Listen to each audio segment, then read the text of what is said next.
ಶ್ರೀರಾಮಕೃಷ್ಣ ನಮಸ್ತೆ. ಯುಗಾವತಾರ ಶ್ರೀರಾಮಕೃಷ್ಣ ಗ್ರಂಥಾಧ್ಯಯನಕ್ಕೆ ತಮ್ಮೆಲ್ಲರಿಗೂ ಸ್ವಾಗತ. ಅಧ್ಯಾಯ 20 ಗಂಗಾ ತೀರದಿ ಗದಾಧರ. ಹೀಗೆ ಯೋಗಾಯೋಗ ಬಲದಿಂದ ರಾಮಕುಮಾರನೇ ದೇವಿಯ ಅರ್ಚಕನಾಗಿ ನೇಮಕಗೊಂಡ. 1855 ಮೇ 31 ಗುರುವಾರ ಸ್ನಾನಯಾತ್ರೆಯ ಹುಣ್ಣಿಮೆಯಂದು ದೇವಿಯ ಪ್ರತಿಷ್ಠಾಪನೆ. ಹಿಂದಿನ ದಿನವೇ ರಾಮಕುಮಾರ ಗದಾಧರನೊಂದಿಗೆ ದಕ್ಷಿಣೇಶ್ವರಕ್ಕೆ ಆಗಮಿಸಿದ್ದ. ಅದಾಗಲೇ ಅಲ್ಲಿ ಜನಜಾತ್ರೆ ನೆರೆಯಲಾರಂಭಿಸಿತ್ತು. ಎಲ್ಲೆಲ್ಲೂ ಸಂಭ್ರಮ, ಸಡಗರ, ಕೋಲಾಹಲ. ರಾಮಕುಮಾರನ ನಿರ್ದೇಶನದಲ್ಲಿ ಶಾಸ್ತ್ರವಿಧಿಗಳೆಲ್ಲ ಸಾಂಗವಾಗಿ ನೆರವೇರಿದುವು. ತರುಣ ಗದಾಧರ ಕಾರ್ಯಕಲಾಪಗಳನ್ನೆಲ್ಲ ಭಕ್ತಿ ಕುತೂಹಲಗಳಿಂದ ವೀಕ್ಷಿಸಿದ. ರಾಣಿ ರಾಸಮಣಿ ಹಣವನ್ನು ಬಿಚ್ಚುಗೈಯಿಂದ ದಾನ ಮಾಡಿದಳು. ಬಂದವರಿಗೆಲ್ಲರಿಗೂ ಮೃಷ್ಟಾನ್ನ ಭೋಜನ, ಮೇಲಾಗಿ ಉಪಚಾರ. ದೂರದ ಕನ್ಯಾ ಕುಬ್ಜ, ವಾರಾಣಸಿ, ಚಾಟ್ಟಗ್ರಾಮ,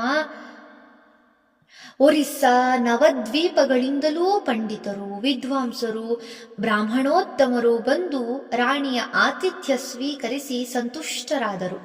ಪ್ರತಿಯೊಬ್ಬರಿಗೂ ಒಂದೊಂದು ಚಿನ್ನದ ನಾಣ್ಯದ ಸಮೇತ ರೇಷ್ಮೆ ವಸ್ತ್ರ, ಶಲ್ಯದ ಉಡುಗೊರೆ. ಉಕ್ಕಿ ಹರಿಯಿತು ಎಲ್ಲೆಲ್ಲೂ ಆನಂದದ ಹೊಳೆ. ಉತ್ಸವದ ಅಂಗವಾಗಿ ದೇವೀ ಪರವಾದ ಭಜನೆ, ಭಾಗವತ, ರಾಮಾಯಣಗಳ ವಾಚನವೇ ಮೊದಲಾದ ವೈವಿಧ್ಯಮಯ ಕಾರ್ಯಕ್ರಮಗಳು ಹಗಲು ರಾತ್ರಿ ನಿರಂತರವಾಗಿ ನಡೆದವು.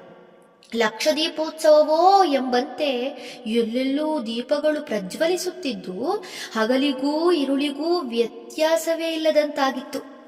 ವಿದ್ಯುತ್ ದೀಪಗಳಿಲ್ಲದ ಆ ಕಾಲದಲ್ಲಿ ಈ ದೃಶ್ಯ ಅದೆಷ್ಟು ಅದ್ಭುತವಾಗಿದ್ದಿರಬಹುದೆಂಬುದನ್ನು ಭಾವಿಸಿಯೇ ನೋಡಬೇಕು. ರಾಮಕೃಷ್ಣರೇ ಈ ದೃಶ್ಯವನ್ನು ಮುಂದೆ ಹೀಗೆ ಬಣ್ಣಿಸುತ್ತಿದ್ದರು. ದೇವಾಲಯದ ಸುತ್ತ ಹೋಗುತ್ತಿದ್ದರೆ ರಾಣಿಯು ರಜತಗಿರಿಯನ್ನೇ ತಂದು ನಿಲ್ಲಿಸಿರುವಳೋ ಎಂಬಂತೆ ತೋರುತ್ತಿತ್ತು. ಪ್ರತಿಷ್ಠಾಪನೆಯ ದಿನದಂದು ಕಾಳಿಗೆ ತಾನೇ ಅನ್ನ ನೈವೇದ್ಯವನ್ನು ನೀಡುವುದು, ಬಳಿಕ ಯಾರಾದರೊಬ್ಬರಿಗೆ ಅದಕ್ಕೆ ಸಂಬಂಧಿಸಿದ ವಿಧಿ ನಿಯಮಗಳನ್ನೆಲ್ಲ ತಿಳಿಸಿಕೊಟ್ಟು ತಾನು ಜಾಮಾಪುರಕ್ಕೆ ಹಿಂದಿರುಗುವುದು, ಇದು ರಾಮಕುಮಾರನ ಆಲೋಚನೆ. ಆದರೆ ರಾಣಿಯೂ ಆಕೆಯ ಅಳಿಯ ಮಥುರನಾಥರು ಅವನನ್ನು ಕೈ ಮುಗಿದು ಪ್ರಾರ್ಥಿಸಿಕೊಂಡರು. ಸ್ವಾಮಿ, ತಾವು ನಮ್ಮ ಪಾಲಿಗೆ ಭಾಗ್ಯದೇವತೆಯಾಗಿ ಬಂದಿರಿ. ನಾವು ಎಷ್ಟೇ ಹಣ ಸುರಿದು ದೇವಾಲಯ ಕಟ್ಟಬಹುದು. ಆದರೆ ಶಾಸ್ತ್ರಜ್ಞಾನವಿರುವವರೂ ಆಚಾರವಂತರೂ ಆದ ಶ್ರೇಷ್ಠ ಬ್ರಾಹ್ಮಣರಿಂದ ವಿದ್ಯುಕ್ತವಾಗಿ ಪೂಜಾದಿಗಳು ನಡೆಯದಿದ್ದರೆ ಏನು ಪ್ರಯೋಜನ? ತಾವು ನಮಗೆ ಎಲ್ಲ ರೀತಿಯಿಂದಲೂ ಅನುಕೂಲವಾಗಿದ್ದೀರಿ. ತಮ್ಮನ್ನು ನಾವು ಬಹಳ ಮೆಚ್ಚಿಕೊಂಡಿದ್ದೇವೆ. ತಾವು ದೊಡ್ಡ ಮನಸ್ಸು ಮಾಡಿ ಇಲ್ಲಿಯೇ ಇದ್ದು ಕಾಳಿಕಾದೇವಿಯ ಪೂಜೆಯ ಹೊಣೆಯನ್ನು ಒಪ್ಪಿಕೊಳ್ಳಬೇಕು. ಇದು ನಮ್ಮ ವಿನಮ್ರ ಪ್ರಾರ್ಥನೆ. ರಾಮಕುಮಾರ ರಾಸಮಣಿಯ ಹೃತ್ಪೂರ್ವಕ ಭಕ್ತಿಯನ್ನು ಕಂಡ. ಮರುಮಾತಿಲ್ಲದೆ ಒಪ್ಪಿಕೊಂಡ.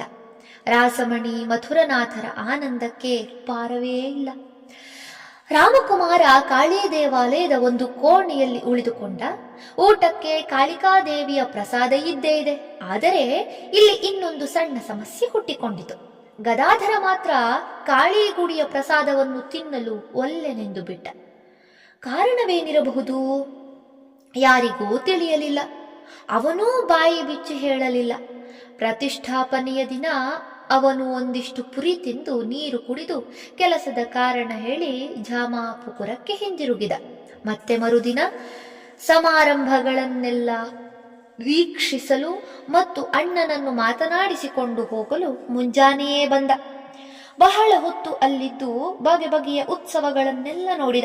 ಆದರೆ ಅಂದೂ ತನ್ನ ಅಣ್ಣ ಹಿಂದಿರುಗುವಂತೆ ಕಾಣಲಿಲ್ಲ. ಆದ್ದರಿಂದ ಊಟದ ಸಮಯವಾದಾಗ ತಾನೊಬ್ಬನೇ ಹೊರಟು ನಿಂತ. ಗದಾಯಿ, ಸುಮ್ಮನೆ ಏಕೆ ಅಷ್ಟು ದೂರ ಹೋಗುತ್ತೆ?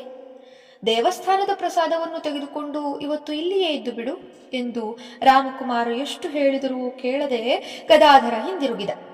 ಮತ್ತೆ ಒಂದು ವಾರದವರೆಗೆ ಅವನು ದಕ್ಷಿಣೇಶ್ವರದ ಕಡೆಗೆ ಹೋಗಲಿಲ್ಲ. ಅಣ್ಣನಿಗೆ ತುಂಬ ಕೆಲಸವಿರಬೇಕು. ಆದ್ದರಿಂದ ಹಿಂದಿರುಗಲು ಇಷ್ಟು ದಿನ ಹಿಡಿದಿರಬಹುದು. ಆಗಲಿ, ಇಂದೋ ನಾಳೆಯೋ ಬಂದಾನು ಎಂದು ಅಣ್ಣನ ಬರವನ್ನೇ ನಿರೀಕ್ಷಿಸುತ್ತಾ ಕುಳಿತ. ಆದರೆ ಅವನು ಬರುವ ಸೂಚನೆಯೇ ಕಾಣದಿದ್ದಾಗ ಗದಾಧರ ಆತಂಕಗೊಂಡು ತಾನೇ ಹೊರಟ. ದಕ್ಷಿಣೇಶ್ವರಕ್ಕೆ ಬಂದಾಗ ಗೊತ್ತಾಯಿತು, ರಾಸಮಣಿಯ ವಿನಮ್ರ ಬೇಡಿಕೆಯನ್ನು ಮನ್ನಿಸಿ ಕಾಳಿಕಾ ದೇವಾಲಯದಲ್ಲಿ ಅರ್ಚಕ ಕಾರ್ಯವನ್ನು ಮುಂದುವರಿಸಿಕೊಂಡು ಹೋಗಲು ಅಣ್ಣ ಒಪ್ಪಿದ್ದಾನೆ ಎಂದು. ಇದನ್ನು ಕೇಳಿ ಗದಾಧರನಿಗೆ ಒಂದು ಬಗೆಯ ಆಘಾತವೇ ಆಯಿತೆನ್ನಬೇಕು. ಅವನ ಮನದಲ್ಲಿ ಏಕಕಾಲಕ್ಕೆ ಹಲವಾರು ಭಾವಗಳುದಿಸಿದವು. ಅವನು ಅಣ್ಣನಿಗೆ ಹೇಳಿದ, ಅಣ್ಣ, ನೀವು ಈ ರೀತಿಯಾಗಿ ಇಲ್ಲಿ ಅರ್ಚಕರಾಗಿರಲು ಒಪ್ಪಿರುವುದು ನನಗೇಕೋ ಸರಿ ಕಾಣುತ್ತಿಲ್ಲ. ನಮ್ಮ ತಂದೆಯವರು ಶೂದ್ರರು ನಡೆಸಿದ ಪೂಜಾ ಕಾರ್ಯಗಳಲ್ಲಿ ಎಂದಿಗೂ ಅರ್ಚಕರಾಗಿರಲಿಲ್ಲ ಮತ್ತು ಯಾರೆಂದರೆ ಅವರಿಂದ ದಾನ ದಕ್ಷಿಣೆ ಸ್ವೀಕರಿಸುತ್ತಿರಲಿಲ್ಲ. ಹಾಗಿರುವಾಗ ನಾವು ಅವರಂತೆಯೇ ನಡೆಯಬೇಕಲ್ಲವೇ? ಆಗ ರಾಮಕುಮಾರ ಶಾಸ್ತ್ರವಾಕ್ಯಗಳ ಆಧಾರದಿಂದ ಯುಕ್ತಿಯುಕ್ತವಾಗಿ ಮಾತನಾಡುತ್ತಾ ತನ್ನ ಕಾರ್ಯವನ್ನು ಸಮರ್ಥಿಸಿದ. ಏನೆಂದರೂ ಗದಾಧರನಿಗೆ ಸಮಾಧಾನವಾಗಲಿಲ್ಲ. ಕೊನೆಗೆ ರಾಮಕುಮಾರ, ಹಾಗಾದರೆ ಧರ್ಮಪತ್ರವನ್ನು ಎತ್ತಿ ಅಂದರೆ ಚೀಟಿ ಹಾಕಿ ನೋಡೋಣ, ಅದರಲ್ಲಿ ಹೇಗೆ ಬಂದರೆ ಹಾಗೆ ಮಾಡುವುದು ಎಂದ.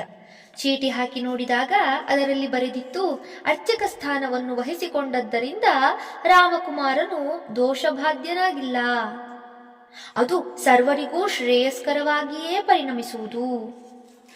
ಈ ನಿರ್ಣಯ ಗದಾಧರನಿಗೆ ಸಂಪೂರ್ಣ ಒಪ್ಪಿಗೆಯಾಯಿತು, ಸಮಾಧಾನ ತಂದಿತು. ಈಗ ಅಣ್ಣ ನಡೆಸುತ್ತಿದ್ದ ಪಾಠಶಾಲೆ ನಿಂತೇ ಹೋಗುತ್ತದೆ. ತಾನೀಗ ಏನು ಮಾಡುವುದು? ಕಾಮಾರಪುಕುರಕ್ಕೆ ಮರಳುವುದೇ? ಅಲ್ಲಾದರೂ ಏನು ಮಾಡುವುದು? ಹೀಗೆ ಆಲೋಚಿಸುತ್ತಾ ಕುಳಿತವನಿಗೆ ಹೊತ್ತು ಸರಿದದ್ದೇ ಗೊತ್ತಾಗಲಿಲ್ಲ. ಸಂಜೆಯಾಗಿ ಬಿಟ್ಟಿತು. ಜಾಮಾಪುಕುರಕ್ಕೆ ಹಿಂದಿರುಗುವುದು ಅಸಾಧ್ಯವಾಯಿತು. ಆದರೆ ಅಂದೂ ಅವನು ಅಲ್ಲಿನ ಪ್ರಸಾದ ಸ್ವೀಕರಿಸಲು ನಿರಾಕರಿಸಿದ. ರಾಮಕುಮಾರ ಸಲಿಗೆಯಿಂದ ಒತ್ತಾಯ ಮಾಡಿ ಹೇಳಿದ, ನೋಡು, ಇದು ಪವಿತ್ರವಾದ ದೇವಾಲಯ. ಪ್ರಸಾದವನ್ನು ಗಂಗಾಜಲದಿಂದ ತಯಾರಿಸಲಾಗಿದೆ. ಮೇಲಾಗಿ ಸಾಕ್ಷಾತ್ ಜಗದಂಬೆಗೆ ಅರ್ಪಿತವಾದದ್ದು. ಇದನ್ನು ತೆಗೆದುಕೊಂಡರೆ ದೋಷವೇನು ಹೇಳು? ಗದಾಧರನಿಗೆ ಇದೂ ಒಪ್ಪಿಗೆಯಾಗಲಿಲ್ಲ. ಮೌನವಾಗಿ ಕುಳಿತ. ಇದನ್ನು ಮನಗಂಡ ರಾಮಕುಮಾರ ಹೇಳಿದ, ಸರಿ, ನಿನಗಿಷ್ಟವಿಲ್ಲದಿದ್ದರೆ ಬಿಡು. ಬದಲಾಗಿ ಹೀಗೆ ಮಾಡು, ದೇವಾಲಯದ ಉಗ್ರಾಣದಿಂದ ಅಗತ್ಯವಾದ ದಿನಸಿಯನ್ನು ತೆಗೆದುಕೋ.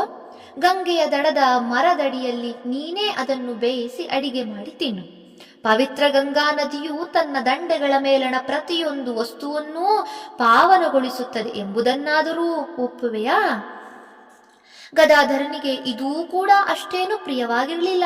ಆದರೂ ಆಹಾರದ ವಿಷಯದಲ್ಲಿನ ಅವನ ನಿಯಮವು ಗಂಗೆಯ ಮೇಲಿನ ಭಕ್ತಿಗೆ ಸೋಲಬೇಕಾಯಿತು. ಕಡೆಗೆ ಒಪ್ಪಿಕೊಂಡ ಮತ್ತು ದಕ್ಷಿಣೇಶ್ವರದಲ್ಲೇ ಅಣ್ಣನೊಂದಿಗೆ ಇರತೊಡಗಿದ. ಆದರೆ ಊಟಕ್ಕೆ ಮಾತ್ರ ಸ್ವಯಂ ಪಾಕ ಮಾಡಿಕೊಳ್ಳುತ್ತಿದ್ದ.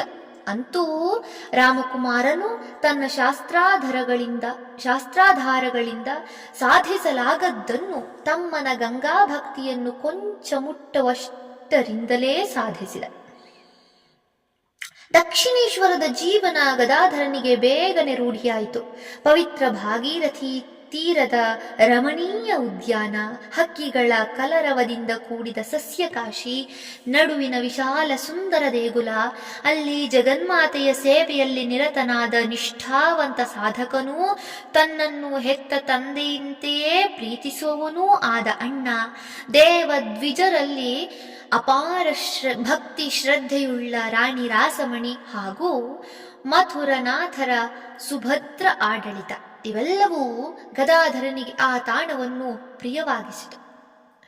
ಅಷ್ಟೇ ಅಲ್ಲ, ಕ್ರಮೇಣ ಅವನು ದಕ್ಷಿಣೇಶ್ವರವನ್ನು ಕಾಮಾರಪುಕುರದಂತೆಯೇ ತನ್ನದನ್ನಾಗಿಸಿಕೊಂಡ.